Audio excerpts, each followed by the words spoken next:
আজকে আমি আপনাদের যে রহস্যময় কাহিনীটা বলবো, আমি জানি না যে আপনি এটা শুনেছেন কিনা। আপনারা কেউ শুনে থাকেন তাহলে আপনারা অবশ্যই আমার কমেন্টে বলবেন। তাহলে শুনুন, 1954 সালে জাপানের টোকিও এয়ারপোর্টে এমন একজন মানুষ অবতরণ করেন যার দেশ এই পৃথিবীতে নেই। হ্যাঁ, আপনারা ঠিকই শুনছেন। শুনতে অবিশ্বাস্য লাগছে তো? সেই লোকটির কাছে একটি বৈধ পাসপোর্টও আছে, কিন্তু যখন তাকে মানচিত্র দেখাতে বলা হয়, সে তখন টাইরেড নামে একটি দেশ চিহ্নিত করে, যা বাস্তবে ফ্রান্স এবং স্পেনের মাঝখানে অবস্থিত, কিন্তু সেখানে আদতে অ্যান্ডোরা নামক একটি দেশ রয়েছে। তো যেহেতু তার তথ্যের সাথে ওই তথ্য মিলল না, সেহেতু তাকে পুলিশ সন্দেহজনক ভাবে একটি হোটেল রুমে আটকে রাখে, যার বাইরে কড়া পাহারাও ছিল। কিন্তু পরের দিন সকাল যখন রুম খোলা হয়, তখন সবাই অবাক হয়ে গেল। দেখা যায় সেই রহস্যময় মানুষটি এবং তার সমস্ত নথিপত্র ঘর থেকে গায়েব হয়ে যায়। হ্যাঁ, রুমে কোনো জানালাও ছিল না যে সে জানালা দিয়ে পালাবে। তাই অনেকে মনে করেন তিনি অন্য কোনো মহাবিশ্ব বা প্যারালাল ইউনিভার্স থেকে ভুলে আমাদের পৃথিবীতে চলে এসেছিলেন। আবার কেউ বলেন তিনি ছিলেন একজন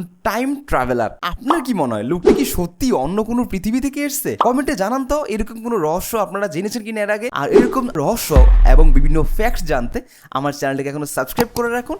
আর ইনস্টাগ্রাম, ফেসবুক থেকে হলে এখনই ফলোয়ার ক্লিক করে রাখুন।